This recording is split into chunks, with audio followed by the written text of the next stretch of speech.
नमस्कार दोस्तों, मेरा नाम है राहुल और आप देख रहे हैं object oriented programming in PHP. और दोस्तों, ये चल रही है हमारी सीरीज लेवल 5 फ्रेमवर्क की।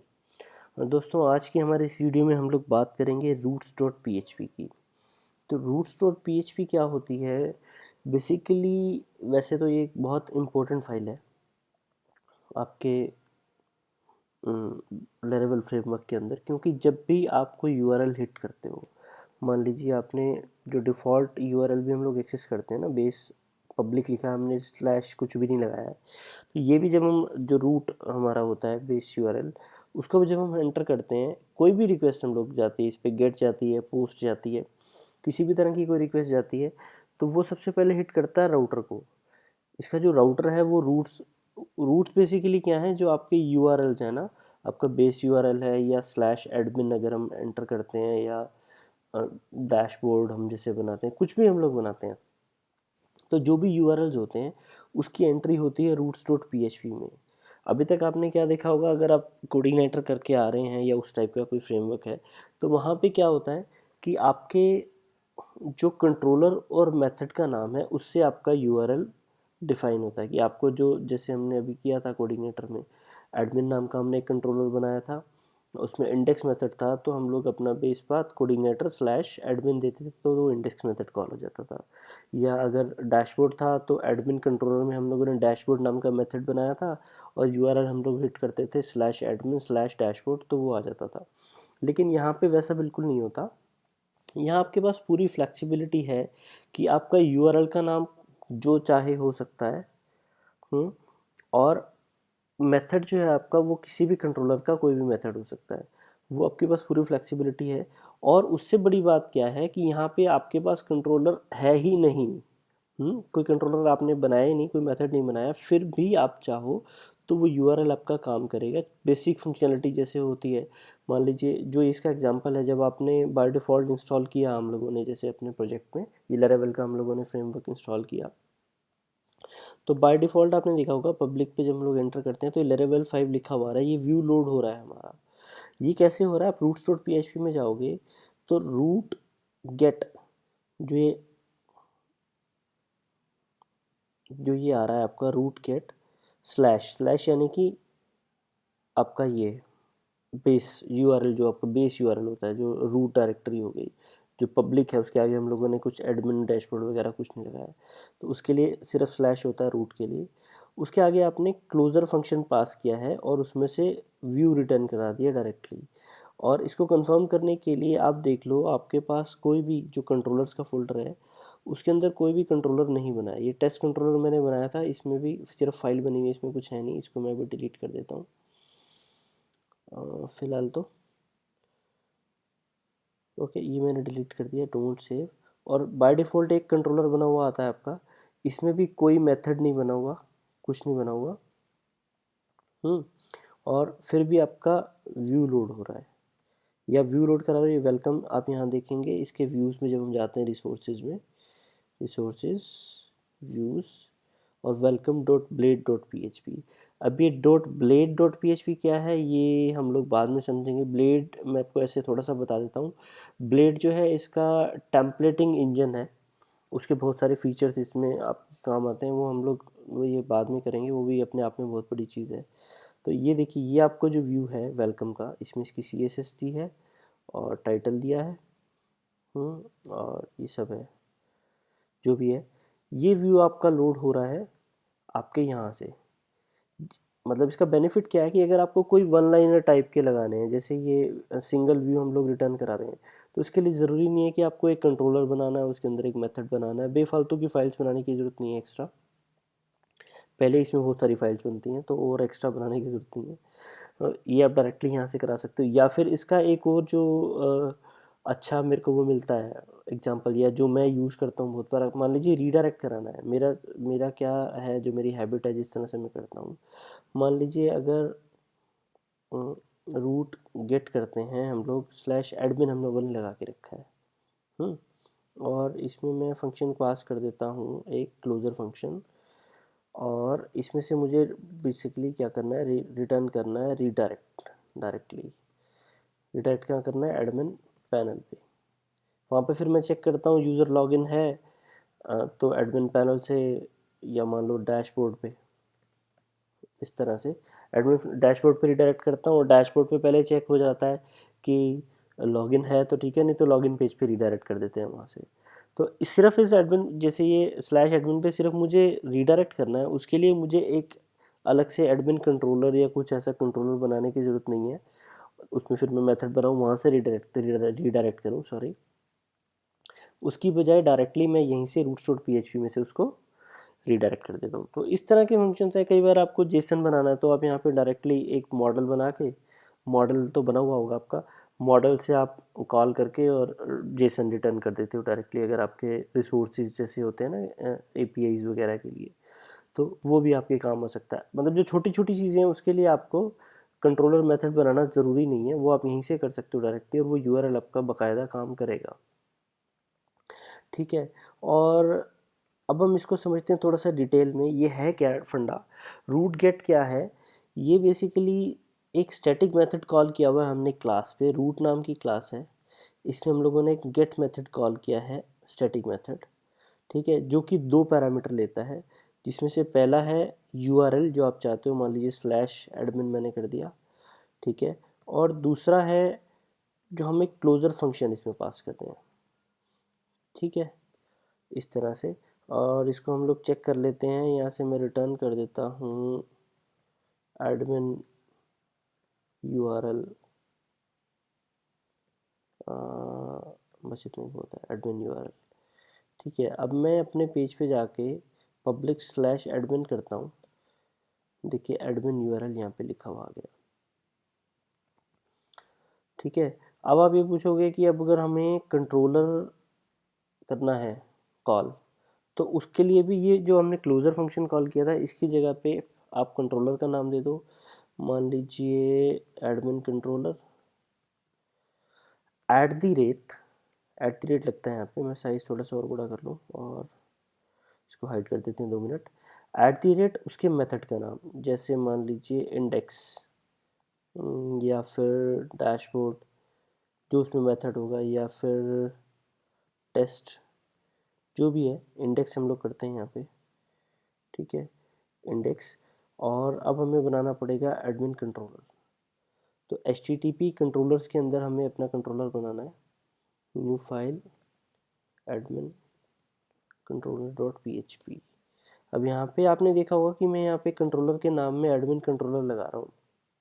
यहाँ पे आपको ऐसा कोई भी ज़रूरी नहीं है, कोई ज़बरदस्ती नहीं है कि आपको कंट्रोलर लगाना ही है, ये मेरी आदत है, फिर वही बात है, मेरी मतलब मैं ऐसे ही बनाता हूँ शुरू से, तो इसलिए इसका नाम मैं एडमिन, क्योंकि जब आप इसका मॉडल बनाएंगे, यहाँ पे एक चीज़ होती है बहुत ज़रूरी कि आपकी जितनी टेबल्स हैं, बहुत ज़रूरी, मतलब ऐसे नहीं कि 100%, उसके बिना भी काम तो किया जा सकता है, जुगाड़ हर चीज़ का होता है, अल्टरनेट हर चीज़ के होते हैं, लेकिन जो कन्वेंशन है वो ये है कि आपको हर टेबल के लिए एक अलग मॉडल बनाना पड़ता है।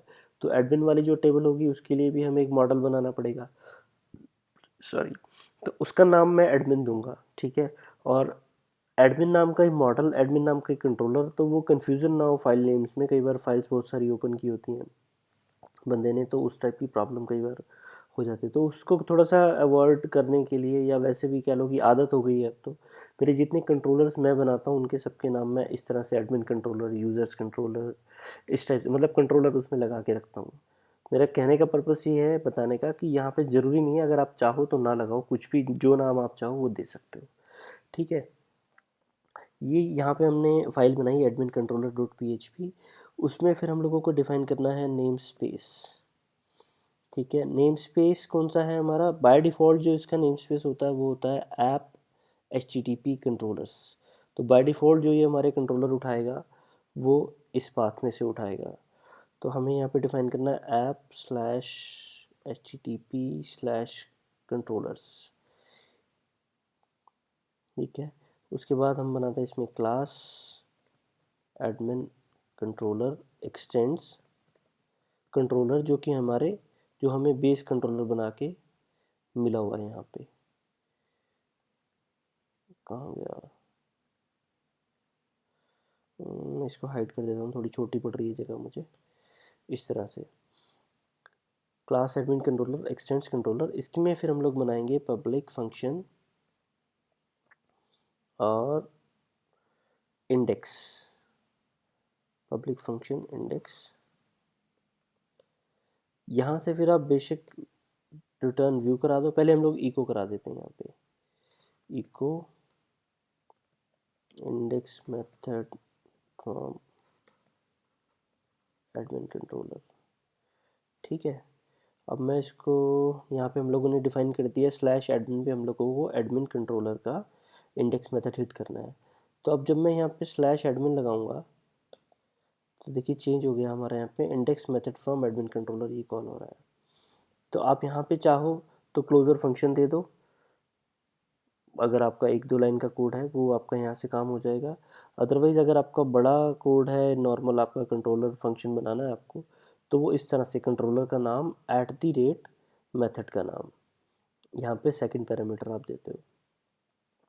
ठीक है, तो वो आपका यहाँ पे यूआरएल हिट होता है ये वाला। अब यहाँ से आप रिटर्न कराते हो व्यू, मान लीजिए वेलकम दे दिया मैंने, रिफ्रेश तो वही लेवल 5 हमारा आ जाएगा यहाँ पे इस तरह से। तो हम लोग वापस चलते हैं roots.php पे। अब यहाँ पे गेट तो हो गया। अब एक चीज़ हो रहा है कि मैंने पहले भी कई बार बताया है, शायद कोडिंगनेटर के फ्रेमवर्क हम कर रहे थे शायद, तब मैंने जिक्र किया था कि स्लैश एडमिन आपका गेट का है एक यूआरएल, और बाय डिफ़ॉल्ट जो आपने डिफ़ाइन किया गेट, तो ये गेट ही रहेगा। नॉर्मली क्या होता है, मैं देखिए यहाँ पे बार बार कोडिंगनेटर को रेफ़र करता हूँ, पहले भी मैंने कहा है अपने यहाँ पे, क्योंकि अभी अभी हम लोगों ने कोडिंगनेटर कंप्लीट किया है और काफ़ी सारे व्यूअर्स जो हैं हमारे चैनल पे वो कोडिंगनेटर से ही आ रहे हैं। और लेरेवल एक ऐसी स्टेज पे है, आप सिम्फनी वगैरह पे जाओ उससे पहले कोडिंगनेटर से अगर आप डायरेक्टली सिम्फनी पे जाओगे तो वो ज़्यादा बड़ा हो जाएगा, समझने में भी प्रॉब्लम होती है। और लेरेवल बीच में एक लेवल पे आ जाता है जहाँ पे आप उसको समझ भी पाते हैं और आसानी रहती है आपके लिए उसको करने में। तो बहुत सारे व्यूवर्स जो हैं वो कोडिंगनेटर करके आ रहे हैं लेरेवल पे, तो मैं इसलिए बार बार उसको रेफ़र करता हूँ और आगे भी शायद करता ही रहूँगा। तो उसमें क्या होता है बेसिकली, कोऑर्डिनेटर में जब आप करते हो, आपका जो एक मेथड है कंट्रोलर पे मेथड है वो तो ठीक है, चलो कि आपका उस यूआरएल उससे डिफाइन हो जाता है, लेकिन उसी मेथड पे आप गेट भी कर सकते हो रिक्वेस्ट, और पोस्ट करोगे अगर फॉर्म से तो वो भी हो जाएगा। लेकिन लेरेवल में ऐसा नहीं होता, ये मतलब कह सकते हो कि सिक्योर है उससे काफ़ी ज़्यादा। जो आपने डिफाइन किया है यहाँ पे आपका गेट मेथड, तो गेट ही आएगा। अगर आप उस मेथड पे पोस्ट करोगे और यहाँ पे रूट्स में आपने डिफाइन नहीं किया हुआ तो वो आपका काम नहीं करेगा, not found, method not found इस टाइप से एरर आ जाएगी 404 टाइप की। ठीक है, और उसको डिफाइन करने के लिए आपको यहाँ पे मेथड मिलता है रूट पोस्ट, और जो आपका पोस्ट है आपका यूआरएल तो बेशक सेम होगा स्लैश एडमिन, लेकिन ज़रूरी नहीं है कि वो इसी एडमिन कंट्रोलर @इंडेक्स पे ही जाएगा, यानी कि एडमिन कंट्रोलर के इंडेक्स मेथड पे ही जाएगा, ये ज़रूरी नहीं है। ये आपका कोई भी मेथड हो सकता है, मान लीजिए एडमिन कंट्रोलर पोस्ट मेथड, इस तरह से लिख देता हूँ मैं। ठीक है, तो यहाँ पे आप बना दो पब्लिक फंक्शन पोस्ट मेथड। तो जब आप पोस्ट करोगे उसमें उस यूआरएल पे पोस्ट रिक्वेस्ट जाएगी स्लैश एडमिन पे, तो वो इस वाले मेथड पे जाएगा, ना कि इस वाले पे। और ये भी ज़रूरी नहीं है कि आपका एडमिन कंट्रोलर ही होना चाहिए, क्योंकि यहाँ पे नहीं, तो आप यहाँ पे मान लीजिए यूज़र कंट्रोलर दे दिया, कोई भी आपका दूसरा कंट्रोलर बना है उस पर भी उसके किसी पोस्ट यूज़र कंट्रोलर के पोस्ट मेथड पे आपका पोस्ट जाना चाहिए। तो जो फ्रंट एंड है वहाँ पे तो आपका स्लैश एडमिन ही रहेगा। डिफरेंस सिर्फ इतना है कि वो गेट रिक्वेस्ट थी, वो पोस्ट रिक्वेस्ट है, लेकिन आपका बैकएंड जो है उसमें सारा का सारा सिस्टम चेंज हो गया, आपका कंट्रोलर भी अलग हो गया, उसका मेथड भी अलग हो गया, लोकेशन ही चेंज हो गई उसकी, सब कुछ फंडा चेंज हो गया।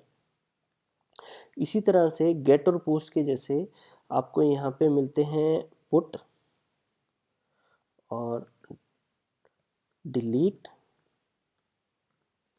और एक मिलता है पैच।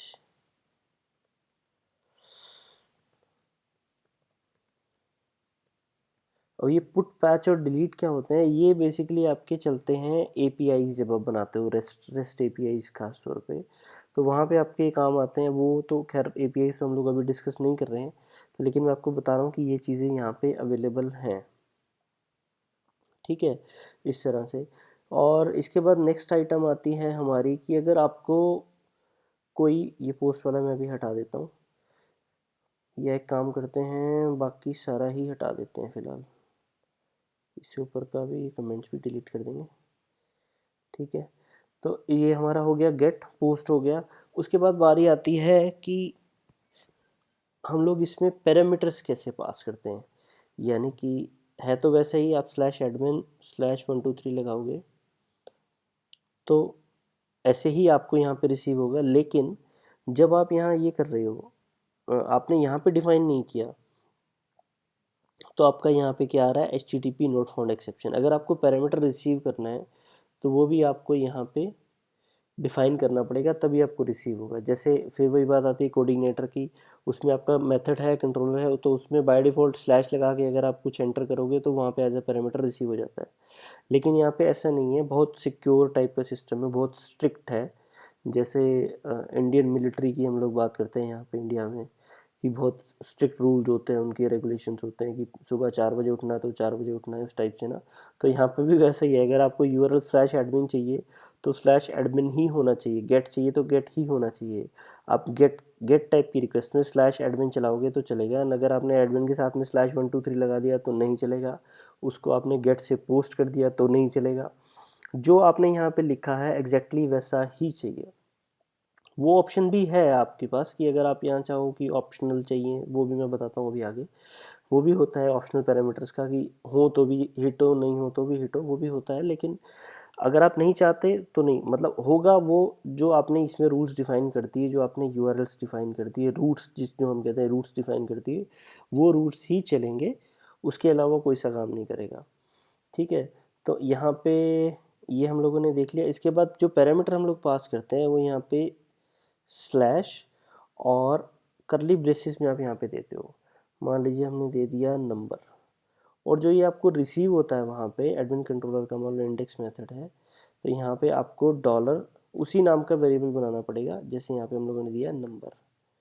ठीक है, डॉलर नंबर, ये आपको यहाँ पे रिसीव हो जाएगा। और इसमें से मान लीजिए मैंने इको करा दिया number past is dollar number. ठीक है, अब मैं इसको रिफ्रेश करता हूँ तो देखिए नंबर पास्ड इज़ 123, क्योंकि मैंने यहाँ पे /123 लगाया है। मैं इसको चेंज कर दूँ 3 4 5 6 7, देखिए नंबर पास्ड इज़ 3 4 5 6 7, ये आपको रिसीव हो जाता है। और ये जो मेथड है, मैं फिर से बताता हूँ, जो ये मेथड है या आपने क्लोज़र किया हो वो सेम फंडा है। यहीं पे अगर मैंने क्लोज़र एक पास किया हुआ होता फंक्शन, तो ये जो नंबर हमारे को रिसीव हो रहा है वो इस क्लोज़र में एज ए पैरामीटर रिसीव हो जाएगा। Number echo number pass to closure is dollar number.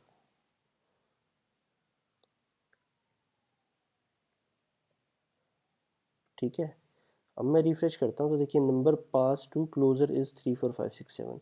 अब ये वाला जो है कंट्रोलर मेथड हिट नहीं हो रहा, अब ये क्लोज़र फंक्शन हिट हो रहा है। ठीक है, इस तरह से। और यहाँ पे आप जितने चाहो उतने पास कर लो, 1 2 नंबर सेकंड यहाँ पे लिख देता हूँ मैं, तो वो आपको यहाँ पे रिसीव होगा एज डॉलर सेकंड।